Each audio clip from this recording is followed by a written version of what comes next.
I'd like to talk for a moment about Holocaust revisionism, or more precisely, the persecution of Holocaust revisionists. It's going on in Europe. The U.S. so far doesn't persecute Holocaust revisionists, but it might at some point in the future. I do want to say that I am not a Holocaust revisionist myself, and I very much disagree with most of what Holocaust revisionists say. But Holocaust revisionists in general are not Holocaust deniers. There are a lot of them that I don't think are particularly good people. I think they harbor some kind of sympathy for National Socialism and the Nazis in general. But they're different from real Holocaust deniers who don't think the Nazis murdered any Jews at all or were justified in doing so. But there's absolutely no reason to put any of these people behind bars. Not only does it violate their civil rights, but it also makes them celebrities. Take, for instance, Ernst Sundel. Sundel, nobody really knew who he was prior to his trial in the 80s. And the jail sentence he's serving now. More people are going to buy the things he's published. More people are going to pay attention to him. If it weren't for the fact that he was put in jail, he'd only be known to a few people on the fringe. But I don't think you could have found anybody in the early 80s who knew who Ernst Sundel was. And now a lot of people know who he is. So you sort of have to wonder, why would they put him in jail? It's not because Ernst Sundel is right. I don't think he's right at all. But I do think he has a right to publish and say whatever he wants. You don't have to read it. And you don't have to believe that he's right.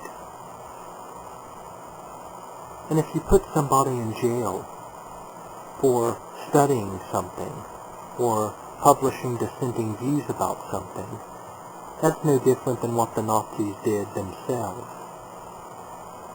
And it also makes people suspicious. They think, well, if the Jews are putting people in jail for questioning certain aspects of the Holocaust, that must mean they're hiding something. Maybe these people are speaking the truth. And every revisionist that goes to jail becomes more and more famous, more and more popular, and people start to think that they're more and more right.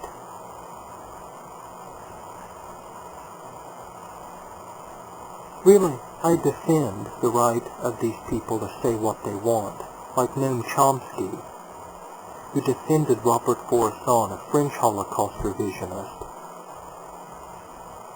a little over a decade ago. He didn't agree with anything Faurisson said, but he did support his right to say it.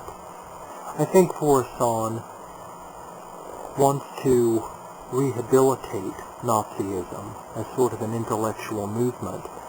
I've seen that a lot of so-called revisionists typically are associated with pro-white or neo-Nazi groups.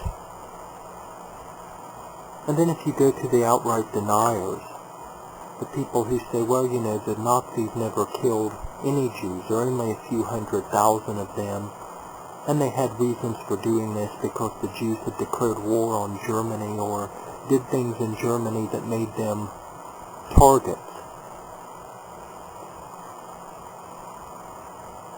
I think these people are the ones, like Soviet deniers, as I call them, and I've read books by people who basically claimed that Stalin didn't kill tens of millions of people.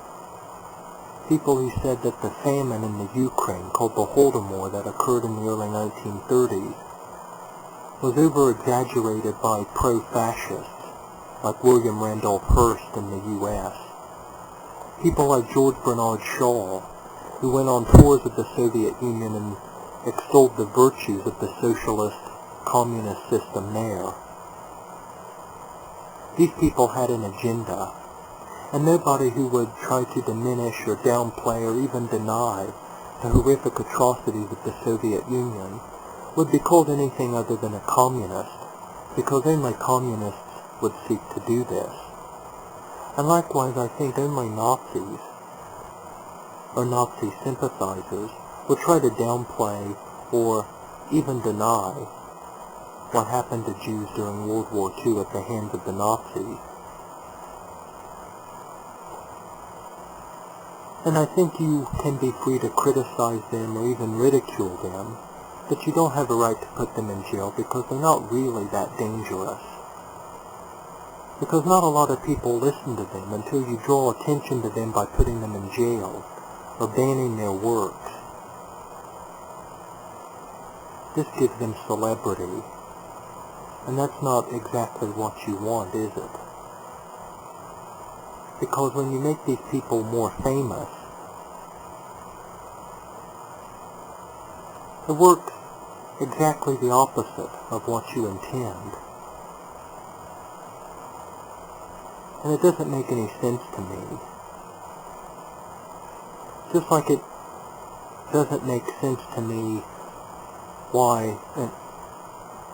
whenever you do this, it makes them even more anti-Semitic, even if they weren't particularly anti-Semitic before. When you put them in jail, and you ruin their careers, you're going to make them hate you more.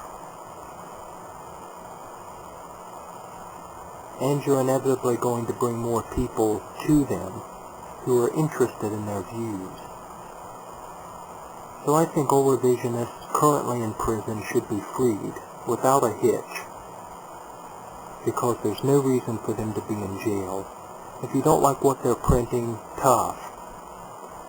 I don't particularly like it either, but they have a right to do it. Just like I have a right to publish and say whatever I want.